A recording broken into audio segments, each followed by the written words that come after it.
I think one of the things that's really important to say here is that the process has been flawed from the beginning. The city came in with basically a development plan for the waterfront. Not how can we make a great waterfront? They didn't start off with that kind of question. They just started off, well, we have development, we have these places that are going to be developed, and this is what we're going to do. So we feel fundamentally that people were never really given a chance to discuss, to have a dialogue about different things. People like Ellen Pickering, Marion Van Landingham, Bob Montague, all started to push back against what was a development on the waterfront back in the late 60s, early 70s. The waterfront would have been commercialized, would have been big apartment complexes. Well, what happens? We have these lovely parks like Founders Park or Anoka Bay Park, the Torpedo Factory, all of which benefit not just you and I, but the entire town. And I think that's the point here. This is not just a private waterfront, it's a public waterfront with very unique attributes. So we feel very strongly that the public open space value, access to the water. When I was a kid, this was a terribly polluted waterfront. It's now really a great place. You can go out and kayak and do sail and do all sorts of things. The city's plan really looks at it more as a commercial endeavor rather than a way to really increase affordable public access to the river and waterfront. And finally, if you want to market, if you want to get some revenue modestly out of the waterfront, what better way to do it than to talk about the history of the town, talk about our heritage. That's why people come to Old Town. That's why you live here. That's why businesses. So we just simply feel that there's a higher value. The waterfront shouldn't be developed in this way. And to suggest that you use hotels to pay for things you want is really a backward way of going about things.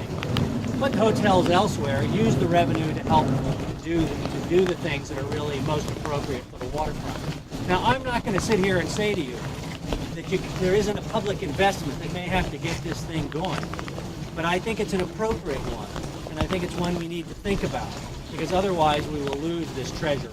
It will be developed or overdeveloped, and we won't get the opportunity to really have all the more parkland, sort of a commercialization that's, I would say, more attractive and appropriate to Old Town. Things like museums that tell the story.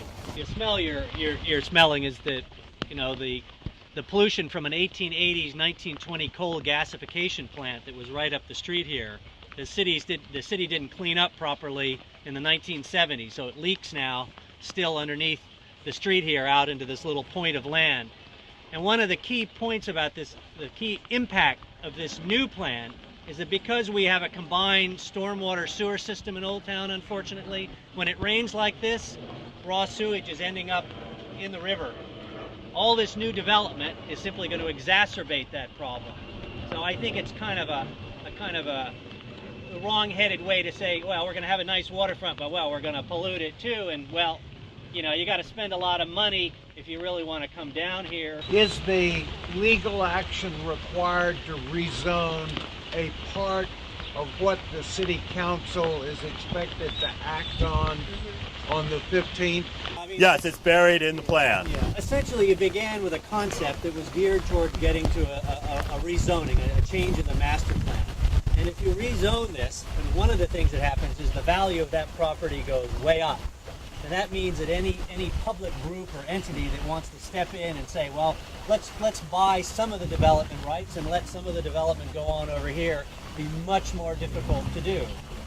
So, in other words, the whole process began almost as if you will, as well, we'll let development determine what happens here, rather than, well, what do we really think would be the best thing to happen here? And then we could have discussions about how much development and if a hotel could be built somewhere. I mean, we could have an honest-to-God discussion of a comparison of benefits and costs and so on.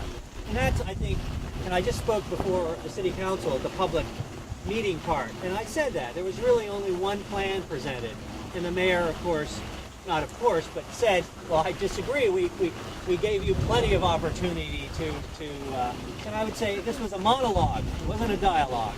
Be thinking about May 14th, because that's the date that we all have to show up, and we have to have let the city council know in advance we're going to show up.